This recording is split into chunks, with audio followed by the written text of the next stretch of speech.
Amahoro y'Imana kuzi ba Vision Mind TV masuzwa na Sherina kamikazi w'abanyarwanda. Nizere ko umeze neza rero bantu bacu mudwikiye muri hirya no hatandukanye mande z'igihugu no kuri mwese nabasuhuje. Comment zanyu nziza zintera gukora cyane, zintera gukora mbikunze, zintera kunyereka ko nyine mfite abantu bampushinga bakunda ibyo nkora kandi koko ibintu nabantu mudahari sinaba nkorera iki. Nimwe nkorera kugira ngo duhanahana ibitekerezo, twungurana ibitekerezo, ngerevo imwe mvaho ngene ku yindi mu buryo bwiza mu buryo twese twafatiye hamwe. Iburyo bwanjye rero ni kumwe n'umukobwa mwiza ukiri muto ngira ngo abanze mbere na mbere asuza abakozi ba Vision Mind TV abwire ngo yitwa nde hanyuma ubundi turaza dukomeza.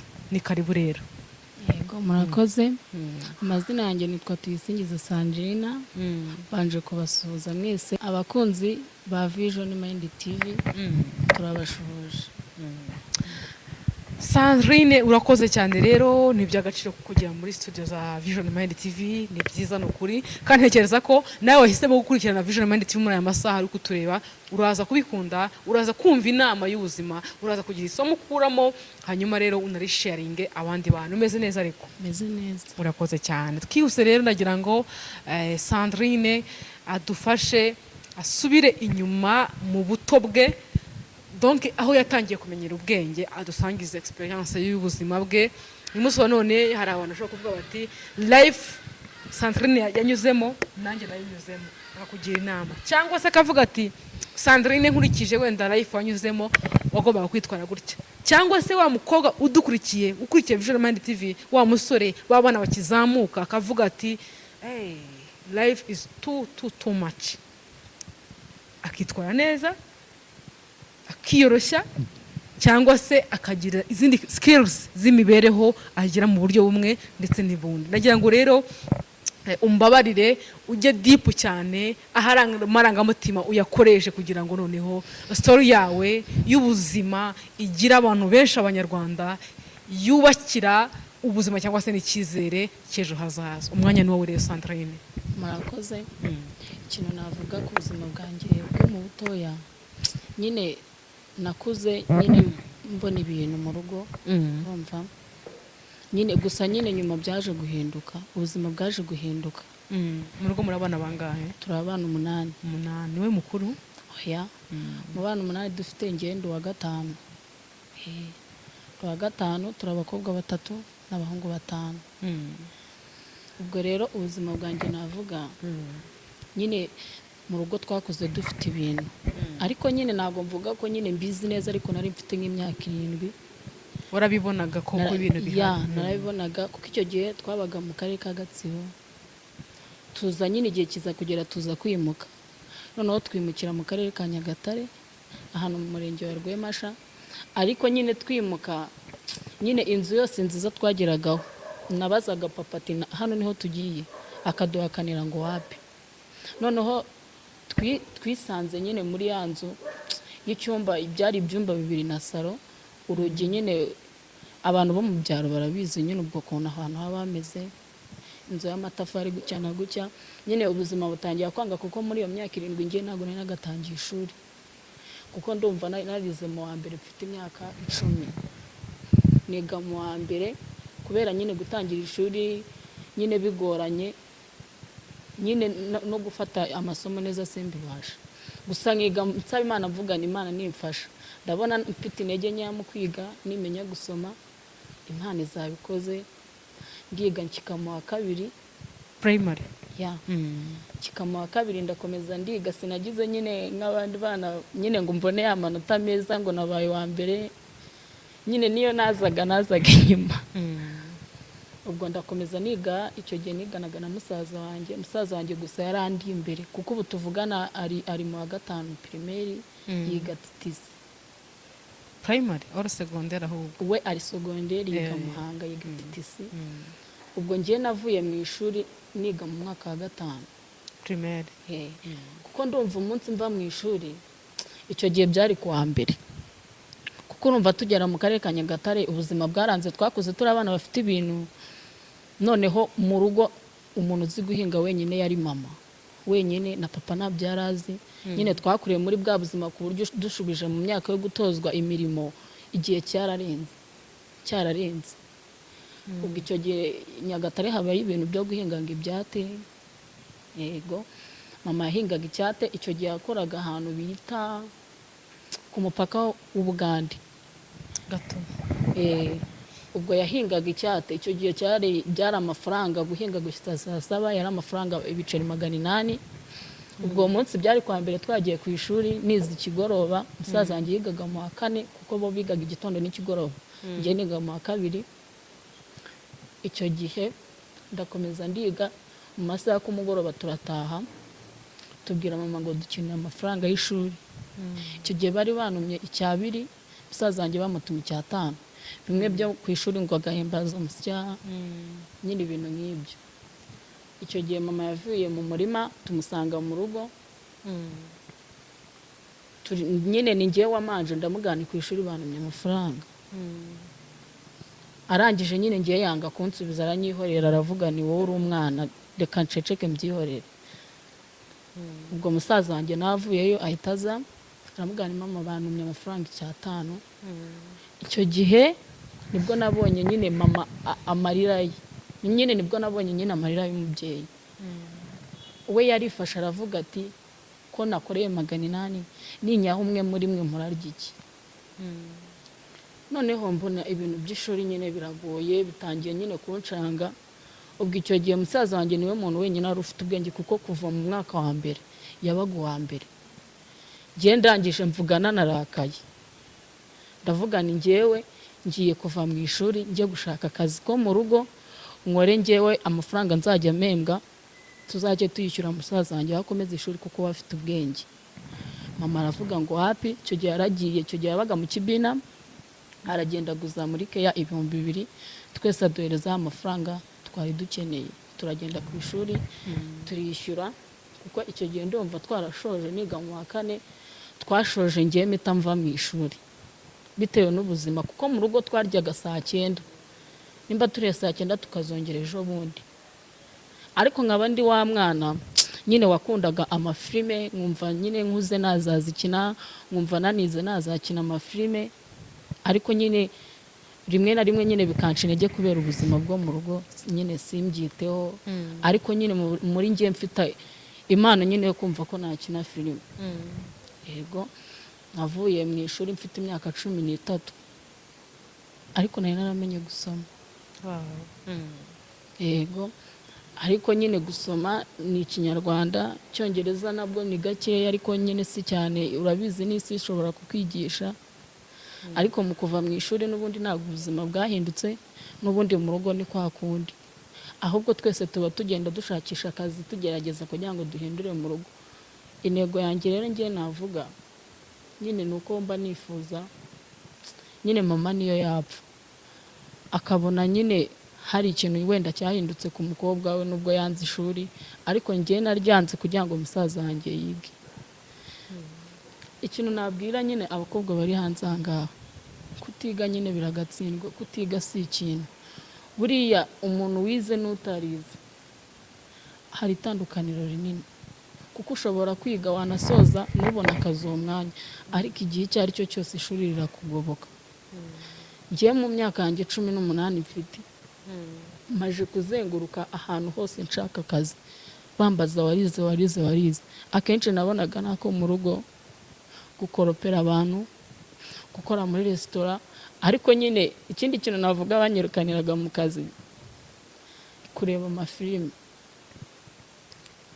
kuko icyo gihe naturaga Ikibina kimembye, ndavuga ni ngomba kugura telefone niyo ya make nkazajya ndeba amafilime.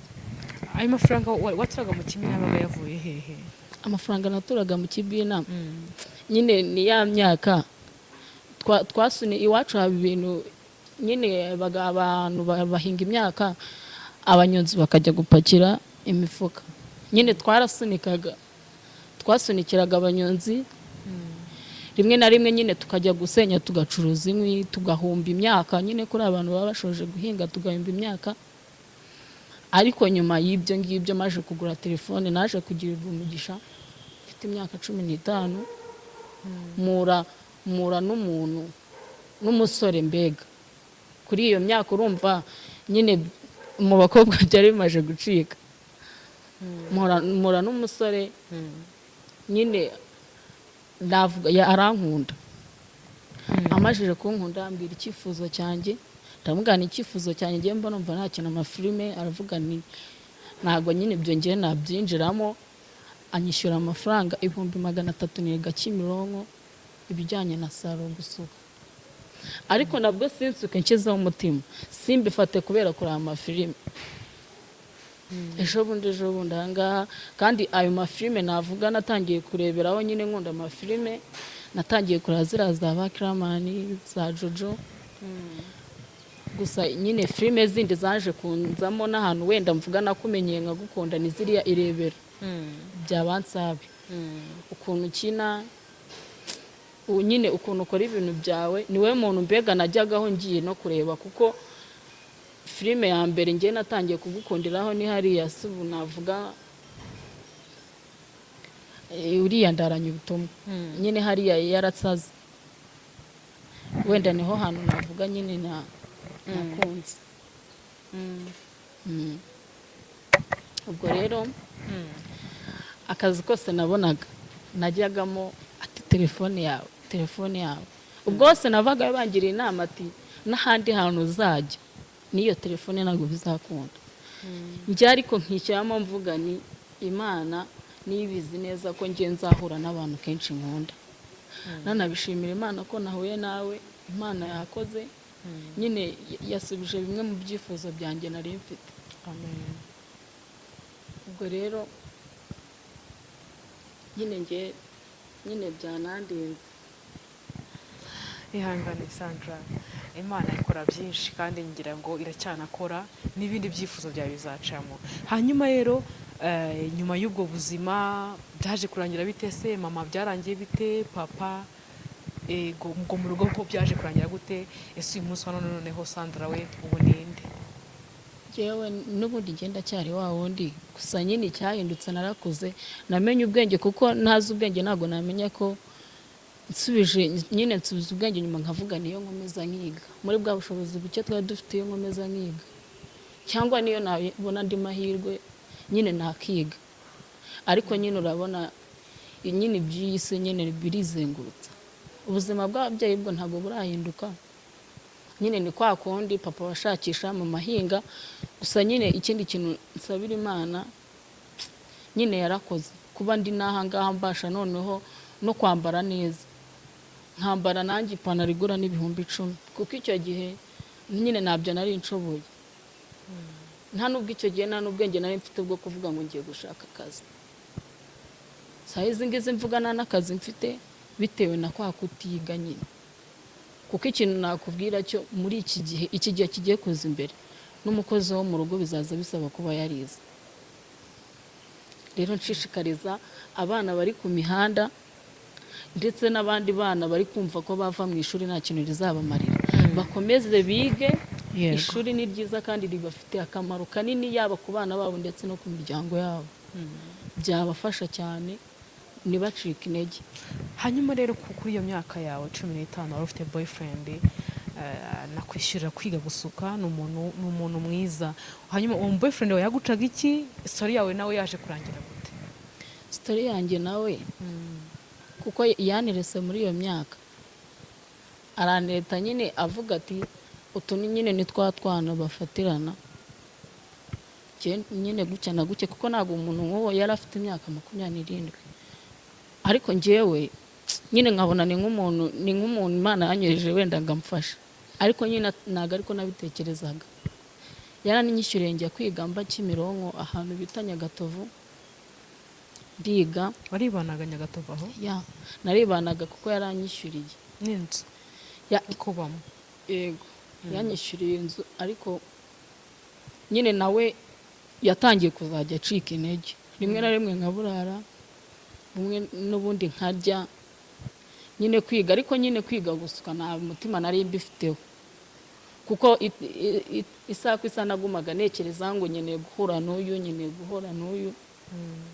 nyine ibyo bintu byose nyine bikanyirundira mu mutwe nka buri kintu nkora aza gucika intege niga gusuka amezi 5 majije kwiga mpabwa na certificate none ayo mezi 5 yose warayasoje kuri ayo mafaranga y'uwo musore ntuzi no gusuka? Gusuka ndabizi ariko ntago nyine kwiga ntago birangira. Gusuka ndabizi ariko ngiye ntago nyine mba numva atari ibintu bimbamo, atari ibintu nyine nakora, mba numva nshaka akazi koroheje genda nyine nkakora biraho bisanzwe bakamemba. Gusuka nyine mba numva nabyiyumvamo, ariko iyo ndi mu rugo mu byaro baranzi mba ndabasuka abantu bose makeya yo kugura amavuta. Buriya n'impamvu mvuga ngo yankunze ndi wa mukobwa utagorana, kuko ntago najyaga musaba amavuta ahenze, musaba imyenda, musaba ibiki byose, kuko nyine nawe ubwe yarabibonaga. Ahubwo ikintu cyaje nyine kunanya nawe bya bindi by'abasore nyine yashatse nyine kuzana nyine ibintu nk'ibyo ngibyo nyine byo kuvuga muryamane, ibintu nk'ibyo gutya na gutya. Kandi ngiye nakuze mama ntoza ko n'ibyo bintu bikorwa n'abantu bashakanye, mvuga ni ngiye n'ibyo bintu byakorwa narabanye n'umugabo wanjye. Ubwo umunsi umwe rero nibwo yashatse kubizana, turabipfa turabishwanira, agira umujinya aragenda ahita ashaka umugore. Ashatse umugore urumva umuntu nkona naramaze no kumukunda, nyine ngira depression, ndarwara, nkajya ndira, nyine kubyiyumvisha biranga, barabyara ibintu byose nyine na niyi saha ni umuntu nyine n'ubundi nyisabira Imana umugisha igihe iwumuhereza. Ese Sandra utekereza ko uwo muhungu w'imyaka 27 kumukobwa w'imyaka 15 wumvaga ko muzabana? Abakobwa ariko nyine niko duteye. Umuhungu nyine ubwiza bw'umukobwa ntago mubuza kuruha, nyine nicyo kintu nakubwira. Kandi umukobwa urupfu rwe n'ibyo yumva, n'umugabo urupfu rwe n'ibyo abona, n'ibyo abonesha amaso. Ubwo rero nimba umuntu aje akubwira gutya na gutya ukabona urukundo ari kuguhereza nta handi hantu rubona, yaba mu babyeyi, yaba muri basaza bawe, yaba mu ki, ukabona nta handi hantu rubona, uba wumva nyine. Kuko ku myaka yanjye 15 nari mfite, twamaranyemo mfite imyaka 17 nibwo ibyo bintu byabaye nyine arana. Ariko ngiye numvaga nyine twumvaga muzabana kuri iyo myaka yawe. Ya nicyo kintu numvaga byanze bikunze mugomba kuzashaka. Nicyo kintu numvaga ko numvaga numvaga en fait cyane, kuko numvaga nyine ari Imana yaduje. Oh my God, basi pole sana. Ari nayo izadutanya kuko yajyaga ambwira ngo tuzatandukana n'urupfu. Nyine ibyo najyaga ambwira bizamo nyine binjyamo, ariko nyine namaze kubona nyine nge maze gutinya igitsina gabo. Ubyeyi ufite imyaka ingahe? Nabyaye nge nta mwana mfite. Byateye n'iki kugira ngo utinye igitsina gabo? Ya ikintu navuga nyine we nyine yatumye ngira nanga nyine abagabo. Nose niwe wenyine kuva icyo gihe cyose ntabwo udasura. Niwe muntu wenyine nakundanye nawe. Na niyi saa nyine ngenda bitinya, nta n'umuntu wanireta ngo mwemere, kuko abenshi baba bavuga ngo nyine mbasubizanye umushiha, nyine ngo ndirata, nyine ngo ndi inzobe, ibintu nk'ibyo. Ariko nge simbigenderaho, nge mba numva ubundi nge ntazanashaka. Kubera iki? Ubwo nyine nari narisetinzemo ko ari we tuzabana. Ubwo byanze ubwo nyine byararangiye. Agarutse kugira umugore wa kabiri wabyemera? Bitewe n'ukuntu namubonye mba numva yakongera akamimukira. Ntago ntabwo kujya kumuha umutima wawe, ntabwo umutiza. Kandi mba numva nashaka nanone ngana gutya. Ikindi cyifuzo mba numva ngiye nzakora ubukwe. Mama wanjye ewana nyine nkamwambika nyine urugori ku buryo nyine yanapfa umuhesheje byibuze ishema. Urakoze cyane. Hanyuma rero dusubiye inyuma gato muri story yawe y'ubuzima, experience y'ubuzima, batubwiye ko before mwari abakire mbere y'igihe. First of all, byaje kugenda gute kugira ngo mwisange muri ubwo buzima navuga ngo bubi mu rundi ruhande? Urumva nge ntago banze kubinsobanurira, kuko urumva icyo gihe nge nari ndi umwana, ariko nyine bidasobanuye ko nari mbizi. Nge nta nubwo ubwana nari mfite, nta nubwo nasobanura, nta nubwo nari bagiye gusobanuza papa ngo byagenze gutya na gutya. Ubundi nagakwiye kubona arabibajije basaza banjye, ahubwo nabo njya nkeka ko batabizi. Nyine ntago nyine nta muntu ndumva nta muntu warigeze ujya kubaza papa ibyo ngibyo. uwo musaza wowe witangiye kugira ngo yige se uyu munsi wa none agufasha iki cyangwa se abaheye? Nta kintu navuga yamfasha kuko nawe aracyari mu mashuri, tena n'ubu arakiga. arakiga kandi n'ubu nubwo akiga nyine bigenda bigorana mu rugo, mu madeni, nyine ibintu nk'ibyo. Iyo asoje, iyo avuye nk'uku bafunga, araza kubera we afite ubwenge, araza nyine abarimu bamwigishije bakaba bamuha nk'akazi ko kuzajya akocinga nk'abanyeshuri, urumva. Ubwo rero iyo abakocinze bakamuhereza nk'ibihumbi 10, agerageza buryo ki aya managing ku buryo yayaguramo nka rimu ibiki, nkavuga ni wenda utwo tuntu tuzaza tugenda tumufasha, kuko bwa mbere nta nubwo twari tuzi ko azashyika no mu wa 5. hanyuma rero umuvuga uti hari abantu benshi numvaga mfite inzozi zo kuzabonana nawe, mu wo mwari mufitanye inzozi zo kuzabona bamwe wagiye ubabona, uyu munsi none undi muntu wumva ufite amatsiko yo kuzabona ninde? Umuntu nshaka kuzabona ni Jojo, Kiramani na Nyambo. Jojo wo mu impimba ya Lavi, hanyuma na Nyambo. Uramutse uhuye na Nyambo wamusaba iki, wamubwira ngo iki? Ikintu namusaba ni ukumufungira nk'ibisuko, nkamuhobera, nyine nkamubona. Nicyo kintu nyine mba nifuza. Wakumva se ko yagusaba iki muri experience yawe y'ubuzima? Donc yagufasha iki? Wakumva ari ubuhe bufasha umukeneyeho? Ikintu yamfasha nyine ni ukunshakira nk'akazi, nyine akamisha nk'akazi, nzajya mbonamo ayo mavuta, nyine utuntu two kwiyitaho nk'umukobwa, nkagurira mama wanjye ikintu ansabye cyose, nyine mba numva ari cyo kintu namusaba. Nakoze cyane. Hanyuma rero uyu munsi wa none umuntu wize ntago ariko bayeho nabi, agashoka ko utaniga ukabaho neza. Abatarize bose siko babayeho neza. None kubw'icyo kintu nkubwiye ugiye gukora iki? Ikintu mba numva, ngiye mba numva nyine kuko ndasenga, kandi akenshi Imana igenda insubiza gahoro gahoro. Ubwo rero nyine ngiye wenda ngendera mu mashengesho. None ukwiye kugenda mu masengesho gusa kubera ko Imana ifasha ubifashije. Yego, uyu munsi none turi imbere y'abakunzi ba Vision Mind TV, ngira ngo warumva ko life yawe ntabwo yari yoroshye, experience y'ubuzima bwawe urumva ko bwari buri tough cyane, ukeneye support, ukeneye kugira ngo abakunzi ba Vision Mind TV bagufashe. Ndaza gupininga nimero ya telefone wifuza kuguhereza ubufasha cyangwa se wakwifuza kuba yakurangira akazi aze kubitubwira. Ariko ndagira ngo rero nibaze abakunzi ba Vision Mind TV baramutse batanze contribution kaguhereza nk'ibihumbi 500, uyu munsi none Sandrine yakoramo iki? Nashinga saro. Washinga saro ikora iki? Isuka. Bivuye ngo uramutse ubaye ufite saro yawe wayikontrola neza ukayimanaginga. Nkazajya ngiye mfasha n'abana batize, nkabigisha nabimyuga bakabasha kugeza aho bigeze. Bisa tuvuga ngo ufite igishoro gifatika washinga saro. Kunzi ba Vision Mind TV rero dufashe Sandra utarorohewe n'ubuzima, ashinge saro nyaboneka, byose birashoboka kandi nukuri kugira neza ni byiza. Ineza iyo uyigize uyisanga imbere.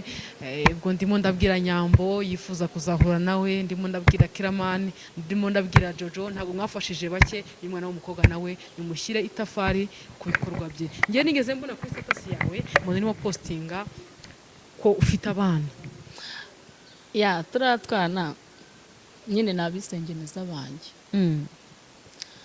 Nabisengeneza banjye nyine ni nk'igisubizo navuga. Mfite musaza wanjye mukuru, afite imyaka 30,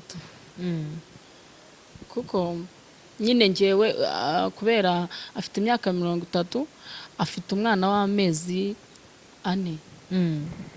Nyine ku myaka ye ngiye ubundi ntabwo natekereza ko akazanabyara, kuko nyine ukuntu nyine nabivuga umukurikira afite umwana mukuru w'imyaka 3, kuko mu rugo twagumaga tumuserereza sister gutanze kubyara murumuna yagutanze kubyara ubona nyine nawe ubwe yarihebye karakana nkunda gupostinga njye numva ari nk'igisubizo cyanjye nkakishyiraho n'ubu iyo mupostinze nkavuga ngo umwana wanjye nawe tujya tubipfa akavugana umwana wawe shabuze ukuntu byagenze nyine tukabipfa tubitonganira. Noneho ndasobanukiwe. That's good. Uratubwiye uti rero kuva natandukana na boyfriend wanjye wankundaga nange nari maze kumukunda nekereza ko mu buzima bwanjye ntazongera kwinjira mu rukundo. Uyu munsi wa none nta umuhungu gutereta ku buryo wenda uvuga uti what ngo yifuza kuba wamukunda nawe ntabwo urongera kugira andi mahitamo. Nyine nta sentiment ngiye mfite z'urukundo kuko mba numva ubuzima bwanjye nyine life yanjye imbere njye bundi akenshi mba nekereza kuri mama wanjye. Ushatse kuba kuri isugi? Oya, simvuze ko ndi isugi kuko urumva umuntu nk'uwo wagiye ntabwo yakwishyurira gutyo gusa. Abagabo bari hanze aho urabazi ntabwo yakwishyurira gutyo gusa ariko njye ntabwo niyandaritse kuko niwe muntu wenyine navuga wenda wakoze n'ibyo ngibyo ariko butari ubugira kenshi kuko ijoro yabikoreyeho niryo twashwaniyeho nyine nigo guhita nsiga gutyo gusa ambwira ngo arihembye. What? Yavuze ko nyine yishyuye. Kuyishyura bijyanye n'icyo nyine mu bijyanye ibikorwa yankoreye nyine ibintu byose wenda navuga yagiye ankorera nyine urumva ntabwo yari bugende gusa kuko ntabwo yaba yarakubyaye kandi urukundo rutagira icyo rutanga nawe urabizi ko rutabaho. Bishatse kuvuga ngo uyu munsi wa none nta mukobwa wagira boyfriend umutakazaho ibintu ngo ntagire ikintu bakora. Baramutse bazabikora babanye se ntabwo ntibazakubeshya. Ubwo se byagenze gute? Nta n'umukobwa noneho uri mu rugero rwanjye kereka uwo kwa pasiteri navuga ukiri fiti ntabwo bibaho kereka nyine ubwo yaba afite wenda twavuga ko wenda ikinyabupfura cya no mu banyeshuri ariko noneho ubu nibo bameze nabi. Bivuga ngo nta mukobwa wese mungana ukibaho wenda ashobora kuba abaho biterwa ariko ntumbwe ngo muri iyi mijyi ko wamubona bajye bavuga ijambo ngo iwacu twaba turoga. Nta sugi pe mu mujyi nta sugi wabona njye mba mbona nayo bitewe n'ukuntu abakobwa bari hanze handi kubabona bashyushye noneho muri iki gihe noneho nta nubwo imyaka yacu ari gutetwa n'abana tungana. Njye maze kwihurira n'abagabo bagera muri 4 bakuru banubatse aribo bantu baza bagutereta gusa nta musore nyine uri mu rungano rwawe nyine waza nyine ngaje kugutereta. Umugabo wa mbere waguterese yaje akubwira yahe magambo wari wubatse nyine nta nubwo aza ariko akubwira ngo gutya na gutya aza akubwira ngo nagukunze ngo size yawe ngo ntuzabyibuhe ntuzarenzaho ngo nyine ngo ubwo iyo birangije kuganira gutya kwaka nimero mukajya muvugana ubwo iyo mushoje kuvugana ahita akubwira ni nyine kunsura nsanga hano ahangaha. Ubwo urumva nawe iyo ugiyeyo ubwo nawe uba ufite ibyo ushaka. Iyo ugiyeyo byanze bikunze kuko iyo muhuye agakora ibyo yashakaga biba birangiriye aho ntabwo mwongera kuvuga. Ngaho mpera abana b'abakobwa bari hanze ahangaha ubutumwa ubabuza kururukana na ba sugar daddy kandi ko mbivuga. Abana b'abakobwa na mana yanjye mbabwire mwabana mwe b'abakobwa mukora amaboko mu mifuka niyo yaba ari amavuta muyitegeho mutayatega mu bagabo kuko abari hanze aho barakaza bameze nabi. Umugabo njye mfite uwo nibarije ngo ufite umwana arambwira ngo mfite abana 7 imfura ifite imyaka 27 ndamubwira nise ufite umukobwa tungana ngakurutaho ndamubwira nise ubwo nasoni urashaka kumemukira kandi ufite umwana tungana ngo ibyo se nibiki we narakubyaye nuko baza batubwira. Ubwo rero ikintu nababwira hanze hari indwara nyinshi ariko nyine ntago zigaragara.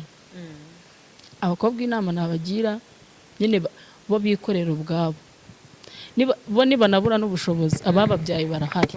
Hanyuma ni cyo kintu Sandrine yakoreye mu bwihisho abantu batamenye ko yagikoze. Ikintu nakoreye mu bwihisho abantu batamenye ko nagikoze ubwo se ni nk'igiki njye ndumva ntacyo. nta kintu wakoze mu ibanga abantu batazi ko wakoze na mama akaba atabizi cyangwa se ikintu nakoze mu ibanga mama njye nzi ko utuntu twose ndavuga. nta kintu wakoze mu ibanga wapi? nta kintu ikintu navuga nakoze mu ibanga. uwo boyfriend wanjye wagiye ibyo biba ntabyo nigeze mvuga. nyine urumva byabereye ahantu yihishe ndabyihorera. ubu na mama rwose azi ko ari uko bimeze. ari uko bimeze nk'abakobwa bimukwiye kwitonda, inkundo zirashira, urumva ko yaguhemukiye nyine, ariko iyo uza kuba ukimereye fiti nk'uko uri kubivuga ubu ngubu nta kintu wubaye, nta kintu uri kuregreta, uregreta ko yagiye kubera iyo gahunda yabayeho. Urumva rero nicyo kintu twabwira abana b'abakobwa badukurikiye Vision Mind TV kugira ngo mujye mwifata, mwihangane. True love wait, urukundo rwa nyarwo rurategereza, iyo atari uwawe aragenda, ntago mwapfa ibyo ngibyo. Hanyuma rero turugana ku musozo, ndagira ngo noneho wenda tubwire ni ikihe kintu cyakubayeho mu buzima bwawe ukumva urababaye? Ikintu cyambayeho mu buzima bwanjye nkumva ndababaye.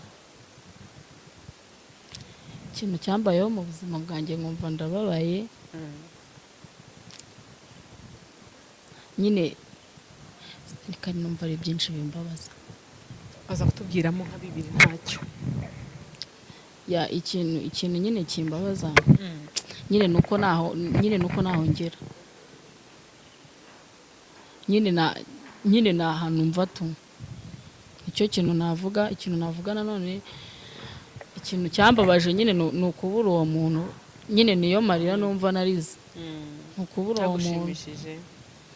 Ibintu byanshimishije no kubona musaza wanjye ajya ku ishuri kandi nabo bakaba kiga. Ikindi kintu cyanshimishije nuko naguze telefone nkajya mbasha kubona abakinnyi ba filime nkunda, nkaba nanjye noneho nangiye kuzajya nambara neza nkisiga. Ese nta kazi ugira, ayo mafaranga ukoramo ibyo byose yakurahe? Ikintu navuga ngo nta kazi, wenda nta kazi mfite. Ahantu mvuga nakora amavuta, umusaza wanjye ni umwajenti kandi nyine ntabwo njye nisiga, nta nubwo nisiga amavuta y'1000, nisiga ya mavuta ya 600, ariko nyine nayo njye nyashimira Imana, nyine ariya ya Movit. Niwe yagura? Ya imyenda ubwo umukurikira no mu motari nawe. Imyenda ubundi natangiye kwigurira imyenda menya gusuka, kuko najyaga nsuka nabona 2 nkaba nguza imyenda, niho hantu navuga nyine byagiye bigenda gutyo. Nkajya mu kazi nkamenya kwicira inzara, nkamenya nyine utuntu nk'utwo nanjye nkatangira kuba umukobwa.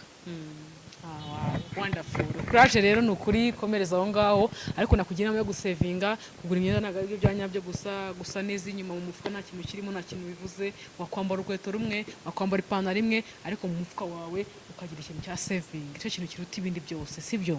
Courage rero kandi Nyagasani akomeze aguhezagire, ukomeze witeho ya saving yawe. Nuyikora muri salo y'abandi uri gukoreramo, telefone ukayireka, filime kuzireba ukaba uzihoreye, icyo gihe bizagufavoriza cyangwa se bizagufasha kwiteza imbere. Ya salo nawe ubwawe ushaka kuyiyubakamo salo ikaba, sibyo? Cyangwa se mukayifatanya muri nk'abakobwa batatu cyangwa abakobwa n'abahungu, salo yanyu mukayishyira hariya mukajya mugabana pourcentage, sibyo?